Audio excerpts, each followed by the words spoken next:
อยู่กันที่โรงพยาบาลนะคะ ไม่ต้องเดาเลยว่ามาทำอะไร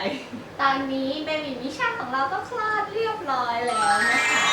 แต่เป็นการคลอดที่แบบผ่าคลอดนะคะเดี๋ยววันนี้ก็จะมารีวิวประสบการณ์ผ่าคลอดให้ทุกคนฟังกันนะคะจริงๆที่ต้องผ่าคลอดเนี่ยเพราะว่ามิชาคือกลับหัวแล้วนะแต่ว่ายังไม่เอาหัวลงมาที่อุ้งเชิงกรานแล้วก็มันถึงกำหนดคลอดแล้วมิชาก็ยังเราแบบหลุยก็ยังไม่ปวดท้องยังไม่มีอาการของคนที่จะคลอดเลยก็เลยนัดผ่านะคะซึ่งก็วันนี้เป็นวันที่3แล้วที่นอนโรงพยาบาลนะคะคลอดไปแล้วเมื่อ3 วันที่แล้วเนาะคือโรงพยาบาลที่หลุยมาเนี่ยเขาไม่ได้ให้แอดมิดก่อนนะสมมติว่าเรานัดวันคลอดวันนี้เราจะคลอด7 โมงหรือบอกหมอว่าอยากคลอด7 โมงหมอก็นัดให้มาโรงพยาบาลตี 5 6 โมงอะไรประมาณนี้นะคะนัดมาก่อนเพื่อที่จะมาเตรียมตัวแล้วก็ไปที่ห้องฉุกเฉินแล้วก็วัดความดันวัดไข้ตรวจ CPR test ก่อนหน้าที่จะเข้ามาคลอดนะคะเสร็จปุ๊บแล้วก็เข้าไปที่ห้องรอผักคลอดพยาบาลก็จะทำการสวนก้นให้นะคะก็คือจะให้เราออกมาก่อนเนาะแล้วพอเสร็จขั้นตอนนี้เสร็จปุ๊บเราก็จะไปที่ห้องผ่าตัดเลยนะคะไปห้องผ่าตัดก็ก่อนที่จะไปห้องผ่าตัดต้องใส่น้ำเกลือก่อนมียังเป็นรูอยู่เลยนะเห็นเปล่าเห็นแล้วหลุยเกิดมาไม่เคยนอนโรงพยาบาลไม่เคยทำการผ่าตัดอะไรทั้งนั้นเลยนะแล้วก็ครั้งนี้เป็นครั้งแรกที่เจาะใส่น้ำเกลือเจ็บมากคือมันเจ็บมากคือเขาจะแทงสายน้ำเกลือเข้าไปก่อนใช่ไหมแล้วก็ดูดเลือดเราไปประมาณหลอดหนึ่งเพื่อที่จะแบบว่าเหมือนเอาไปเผื่อถ้าสมมติว่าเราเสียเลือดเยอะอะไรเงี้ยเขาก็จะได้เตรียมเลือดรอไว้ให้เราอะไรอย่างนี้ใช่ไหมคะเขาก็จะดูดไปก่อนหลอดหนึ่งประมาณเท่านี้เสร็จแล้วก็ต่อสายน้ำเกลือเข้ามาแล้วก็เสร็จปุ๊บมันก็จะปวดตุ๊บสักพักหนึ่งแล้วก็หายไปคือตอนนั้นหลุยรู้สึกตื่นเต้นมากเลยนะแบบโอ๊ยตื่นเต้นจะได้เจอมิชาแล้วตื่นเต้นแต่พอวินาทีที่เข็มแทงเข้ามาแล้วแบบหมดเลยความตื่นเต้นฉันไม่ตื่นเต้นอีกต่อไปฉันมีแต่ความเจ็บปวดฉันเจ็บก็ต่อสายน้ำเกลือเสร็จปุ๊บส่วนก้นเสร็จโกนขนเสร็จอะไรใช่ไหมคะแล้วเขาก็เข็นเราไปที่ห้องผ่าห้องคลอดเลยตอนนั้นซาชาก็จะแบบว่าได้อยู่ข้างนอกก่อนนะยังไม่ได้เข้ามาข้างในก็จะเป็นขั้นตอนที่หมอจะบล็อกหลังให้เราคือเราเลือกบล็อกหลังใช่ไหมตอนที่บล็อกหลังเราก็ต้องงอตัวเป็นโดนัทเป็นกุ้งงอเป็นกุ้งเลยนะเพื่อให้สันหลังมันโก่งแล้วหมอเขาก็จะหาได้ง่ายว่าเขาจะเจาะยาเข้ามาในช่องไหนอะไรอย่างเงี้ยแล้วตอนที่หมอเจาะยาเข้าไปเนี่ยไม่เจ็บเลยเนาะไม่เจ็บเลยแบบหมอมือเบามากแต่คือหมอจะบอกนะคะว่าหมอจะเจาะแล้วนะอย่าดิ้นนะอะไรอย่างเงี้ยเดี๋ยวไม่ต้องกลัวนะพยาบาลเขาก็จะมาช่วยจับขาเราไว้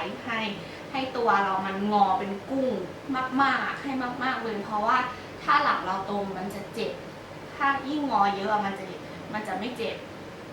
เจาะเข้าไปหมอก็บอกว่าเจาะเข้าไปแล้วนะเข็มตอนนี้อยู่ที่หลังแล้วนะห้ามดิ้นนะเสร็จแล้วเขาก็จะใส่ยาเข้าไปยาอยู่กำลังฉีดยาเข้าไปแล้วนะแล้วสิ้นเสียงที่หมอบอกฉีดยาเข้ามาแล้วนะชาทั้งขาเลยไม่รู้สึกอะไรแล้วตอนนั้นแล้ว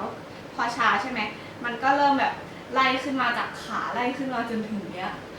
ถึงหน้าอกเราแล้วก็เริ่มหายใจไม่ออกแล้วแขนเราก็ทั้งสองข้างก็จะโด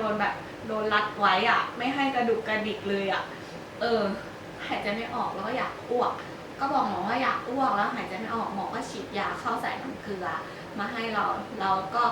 เริ่มหายใจได้สะดวกขึ้นดีขึ้นแล้วหลังจากนั้นคุณหมอที่เป็นคนผ่าเขาก็จะเข้ามาพอเราชาใช่ไหมคุณหมอที่ผ่ามาปุ๊บคุณหมอหลุยยังไม่ได้ยินอะไรเลยนะได้ยินแค่แบบซักชั่นแค่นี้แล้วก็ทำอะไรก็ไม่รู้ที่ท้องจุก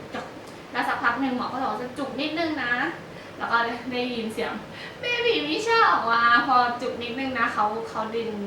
เด็กออกมาจากท้องใช่ไหมคะแล้วก็ได้ยินเสียงร้องคือตอนนั้นไม่รู้ว่ามันเป็นเพราะว่าฤทธิ์ยาหรือว่าอะไรนะมันไม่ค่อยได้ยินอะไรตั้งแต่มันเหมือนแบบ หูเราไม่ค่อยได้ยินอะคือหลุยอะรู้ว่ามีคนมาทำอะไรกับร่างกายเรานะแล้วก็ได้ยินว่าหมออะเปิดอะไรสักอย่างเปิดเสียงอะไรสักอย่างแต่มันไม่ใช่เพลงแล้วมันคืออะไรเหมือนวิทยุมันคืออะไรเราไม่รู้เลยว่ามันคืออะไรจนมิชาออกมาได้ยินเสียงมิชาร้องใช่ไหมตอนนั้นก็แบบตอนนั้นเราก็รู้สึกว่าโอ๊ยทำไมมันเป็นเสียงเด็กที่แบบมันไม่ได้น่ารำคาญเหมือนที่เรารู้สึกแบบว่าเรารำคาญเวลาเด็กร้องไห้อะไรอย่างเงี้ยมันเป็นเสียงแบบเป็นเสียงเบาๆอ่ะได้ยินแค่มันเป็นแบบเสียงเด็กร้องเบาๆแล้วก็รู้สึกทำไมลูกเราร้องเบาจังเลยแต่ก็คือได้ยินนะแล้วหลังจากนั้น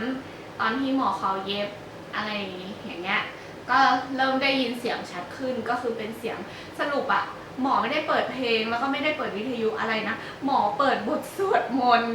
เราก็ได้ยินเป็นนะโมตัสสะอะไรอย่างเงี้ยเป็นบทสวดมนต์นะมันก็ทำให้เราแบบว่าสงบมากขึ้นนะแล้ว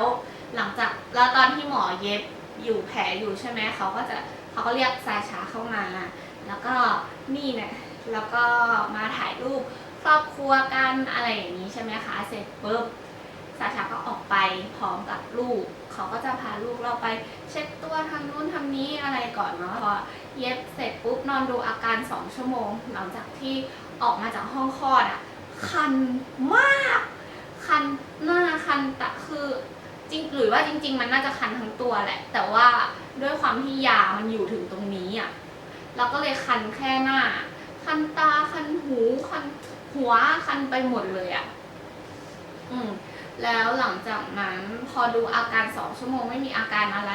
ก็มาที่ห้องพักได้ค่ะพอมาถึงห้องพักก็เขาก็จะให้เราพักนะคะตอนนั้นหลุยก็แบบยังไม่คือง่วงมากแล้วก็คันแต่มันนอนไม่ได้อะเพราะว่ามันคันมากแล้วเราก็อยากดูรูปลูกด้วยที่ซาชาถ่ายมาแล้วก็แบบดูหน้าตาเป็นแบบนี้นี่คือรูปของเราอะไรอย่างนี้แล้วก็สักพักหนึ่งมันก็เหมือนแบบทนไม่ไหวก็ต้องหลับถึงจะคันยังไงก็หลับแต่ก็หลับได้แบบเดียวคือวันแรกอะหลับไม่ดีเลยจนถึงตอนกลางคืนก็หลับไม่ดีเพราะว่าพยาบาลเขาก็จะเข้ามาให้ยาเขาจะมาให้ยาแก้อักเสบให้แบบเราปวดแผลเราก็ขอยาเขาก็จะเข้ามาให้ยาอีกมาวัดความดันวัดไข้วัดออกซิเจนในหัวใจอะไรออกซิเจนในเลือดอะไรพวกเนี้ยก็คือแบบเข้าออกเข้าออกจนถึง6 โมงเช้าของอีกวันหนึ่งแล้วก็วันแรกไม่หิวเลยได้กินแค่น้ำอะไรที่เป็นน้ำอย่างเดียวเพิ่งจะได้กินตอน4 โมงนะวันแรกแล้วหลังจากนั้นวันที่2ก็ได้กินข้าวต้มกินโจ๊กอะไรอย่างเงี้ยก็เริ่มได้กินเยอะขึ้นแล้วก็เริ่มมีความอยากมากขึ้นแต่ก็ยังไม่ได้อยากมากนะแล้วหลังจากนั้นก็ถอดสายน้ำเกลือออกแล้วก็ลงไปหาลูกได้ตอนถอดสายน้ำเกลือออกก็ต้องถอดสายสวนปัสสาวะออกด้วยอันเนี้ยมันจะแบบเสียวๆนิดนึงนะถ้าใครไปอ่านรีวิวมาก็อาจจะมีคุณแม่บางคนมาเขียนว่าเจ็บมากนู่นนี่นั่นอะไรเงี้ยแต่สำหรับหลุยรู้สึกว่ามันไม่ได้เจ็บขนาดนั้นที่เจ็บที่สุดก็คือเนี่ยแหละแทงสายน้ำเกลือเนี่ยแบบหลุยรู้สึกว่าอันเนี้ยเจ็บมากแต่ว่าตอนถอดสายออกไม่ได้เจ็บอะไรขนาดนั้นนะคะแล้วก็ถามว่าเจ็บแผลไหมเจ็บหัวเราะไม่ได้นะซาชาเนี่ยตัวดีเลยชวนหลุยหัวเราะอยู่นั่นแหละเดี๋ยวก็พูดอะไรก็ไม่รู้เดี๋ยวอะไรตลกมาให้ดูคือมันแบบหัวเราะแล้วมันจะกระเพื่อมมันจะสะเทือนไปถึงแผลที่ท้องนะหัวเราะไม่ได้เลยแต่ว่าซาชาเป็นคนตลกแล้วหลุยก็เป็นคนตื้นๆนะก็เลยแบบว่าขำพูดอะไรก็ขำเปิดประตูเข้ามามองหน้าแค่นี้ก็ขำแหละถามว่าความเจ็บปวดของแผลถ้าเต็ม10ให้เท่าไหร่หรือว่าก็ประมาณ7-8เนี่ยแหละก็เจ็บเหมือนกันนะแต่มันก็ยังอยู่ในระดับที่แบบทนได้ก็อันนี้เป็นรีวิวคร่าวๆนะคะว่าแบบขั้นตอนในการผ่าอะไรเงี้ยมันเป็นยังไงเนาะแล้วก็เดี๋ยวเลยจะรีวิวเรื่องการทำสูติบัตรลูกอีกทีหนึ่งนะคะเป็น birth certificate เนาะข ของไทยแล้วก็ของรัสเซียด้วยว่าต้องทำยังไงมีเอกสารอะไรบ้างเดี๋ยวอีกคลิปหนึ่งหรือจะมาทำให้นะคะ อันนี้ก็คลิปนี้ก็จะคือเป็นแบบแชร์ประสบการณ์เล็กๆน้อยๆนะคะแล้วก็มาอัปเดตให้เพื่อนๆได้รู้ว่าตอนนี้มิชาของเราได้ออกมาสู่โลกภายนอกเรียบร้อยแล้วนะคะแล้วก็ขอให้มิชาเลี้ยงง่ายๆแล้วก็เติบโตไปพร้อมๆกันเนอะแล้วก็มีอีกอันหนึ่งที่อยากเล่าก็คือเป็นความรู้สึกของการที่แบบได้ไปให้นมลูกครั้งแรกมันแบบมันแบบมันไม่รู้จะพูดว่ามันคือความรู้สึกอะไรยังไงนะแต่แบบมันตื้นตันมัน Amazing อ่ะมันแบบว่าก็ทำให้เราน้ำตาคลอได้เหมือนกันนะคะมันเป็นความรู้สึกที่แบบหลุยอ่ะคือหลุยไม่รู้ว่ามันเป็นความรู้สึกยังไงเพราะว่าหลุยไม่เคยมีความรู้สึกนี้มาก่อนแล้วหลุยไม่รู้ว่ามันควรจะเรียกว่าอะไรนะแต่ว่ามันเป็นความรู้สึกที่ดีมากๆเลยอ่ะก็ถ้าใครที่กำลังจะคลอดหรือว่ากำลังจะเป็นคุณแม่นะคะก็อยากให้ทุกคนได้มาสัมผัสกับประสบการณ์นี้แล้วก็ความรู้สึกแบบนี้นะคะเพราะว่ามันเป็นความรู้สึกที่ดีมากๆเลยแล้วก็ถ้าใครมีชื่อเรียกของความรู้สึกนี้ก็ช่วยคอมเมนต์บอกกันหน่อยนะคะเพราะว่าหลุยไม่รู้ว่ามันควรจะเรียกว่าอะไรดีหรือแค่รู้สึกว่ามันแบบมันรู้สึกดีมากๆแล้วเราก็แบบอยากกอดไม่อยากกอดนานๆอะไรอย่างเงี้ยยังไม่อยากกลับขึ้นมาในห้องอะไรเงี้ยแต่ว่าเขาก็จะมีเวลาของเขาเนาะพยาบาลเขาก็จะแบบว่าครบแล้วนะก็ต้องเอาลูกคืนให้เขาแล้วแต่ว่าวันพรุ่งนี้เดี๋ยวหรือออกลงวันพรุ่งนี้หรือออกโรงพยาบาลแล้วก็จะได้กอดจะได้หอมแล้วเพราะว่าอยู่ที่นี่ไม่ได้หอมเลยมันต้องใส่แมสตลอดเวลาเนอะโอเคแล้วเดี๋ยว